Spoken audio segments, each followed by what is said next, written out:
Have you ever read something that triggered your thoughts, beliefs, or even your emotions? Well, before we go on, welcome back to our new lesson here at Senior High E-Class, Flip Learning for Today's Generation.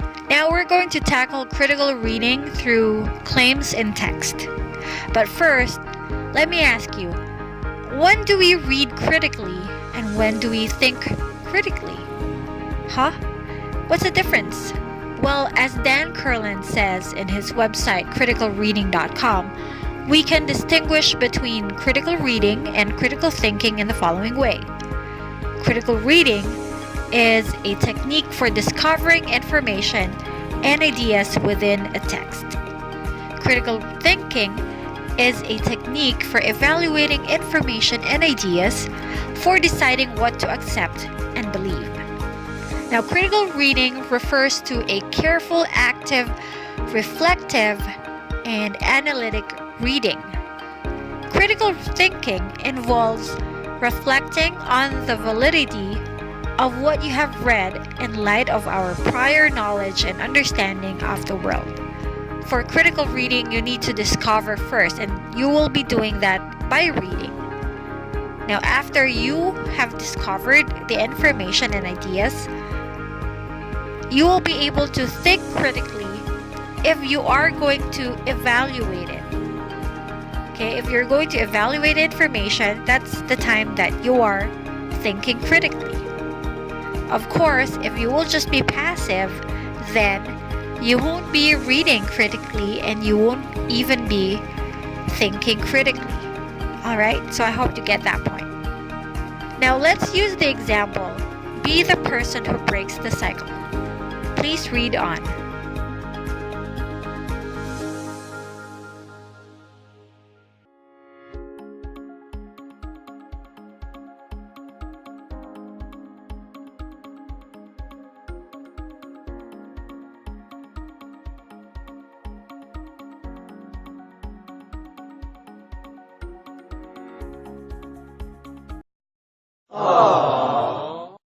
As the terms are used here, critical reading is concerned with figuring out whether within the context of the text as a whole, which is person, refers to you or anyone you know who has experienced judgment, rejection, shame, and whether the text supports that practice. Now, critical thinking would come into play when deciding whether the chosen meaning was indeed true and whether or not you as the reader should support that practice. Now that's again from Dan Curlin. So if we're going to analyze it, critical reading would come first before critical thinking. It goes hand in hand because you can only think critically about a text only after being able to understand the context through critical reading. Again, if you will just be a passive reader and just do it because your teacher asked you to, then of course you won't be able to grasp the real meaning of what the author wants to convey in the text. Now, I do have a side note. With critical reading and critical thinking, we may avoid conflicts, misinterpretations, and even blindly support fake news. Why? Well, I'll just leave it to you to find out. In understanding others' ideas or learning new information, we need to evaluate the evidence presented, in this case, the written text. That's why we need to validate the claims in a text. Now, before that, we have to understand what the word claim means. So, claim is an assertion, a declaration, or an affirmation. It's a central idea or thesis statement of the text.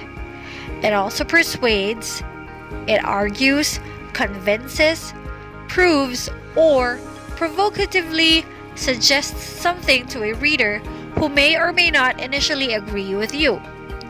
Now, knowing a claim from a fact or from an opinion is very important in critical reading.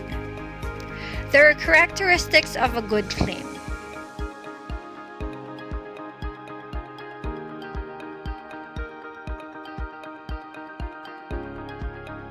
Now, there are three types of claims: claim of fact, claim of value or judgment, and claim of policy. Let's go with the first one. Claim of fact is, again, based on the first definition of claim. It is an assertion. Now, if we go on the meaning of fact, it says here that fact is a true piece of information of something that truly exists or happens. If you want to know the meaning of claim of fact, it's basically a combination of the words claim and fact. So, claim of fact means asserts a piece of information that is true or a condition that exists or happens. I have some examples for you.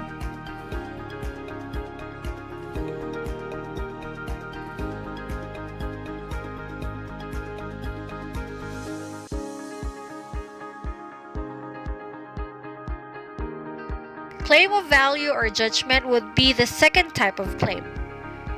It attempts that some things are more or less desirable than the others. It involves judgments, appraisals, and evaluations. So it is more on personal, okay? At a personal level. How to determine the claim of value? Well, after reading the text, you should be asking yourself questions like, what are the competing values around this topic? Was it a good decision or a bad one? Is it commonly practiced by the norm? Or the other question would be, does it challenge my own beliefs? Here's an example.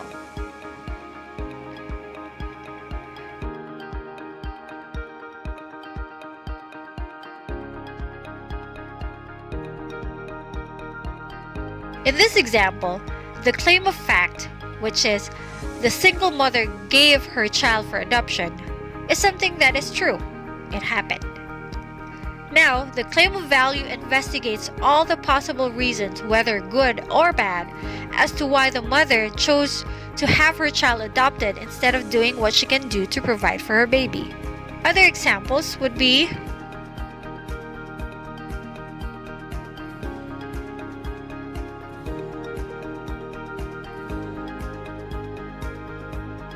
third claim would be claim of policy.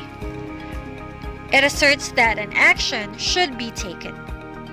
It posits that specific actions should be chosen as solutions to a particular problem. And you should be looking out for keywords such as should, ought to, or must. But sometimes these words are not present, therefore, you have to understand the text completely. Claim of policy defend actionable plans, and it usually answer how questions. Some examples would be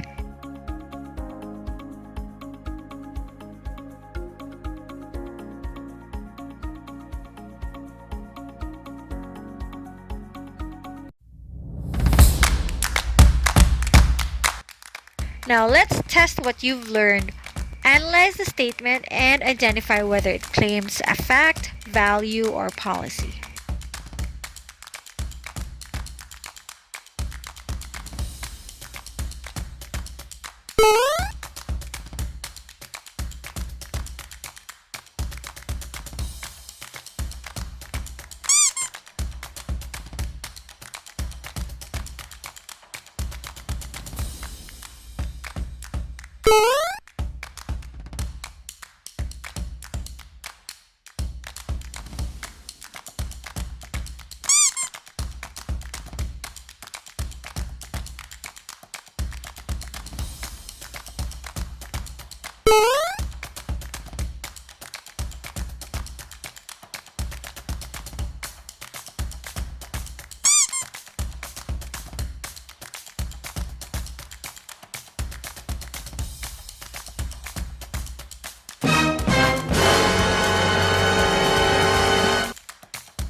In summary, critical reading is not simply reading and knowing the information presented by the author.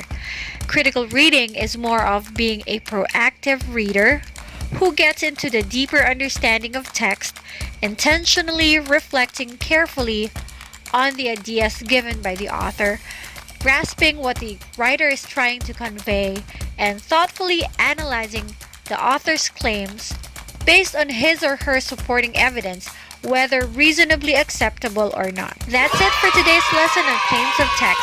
I hope you learned something substantial here, and if you do, don't forget to show some love by clicking like and subscribe to get new lessons soon. Happy 2020, everyone!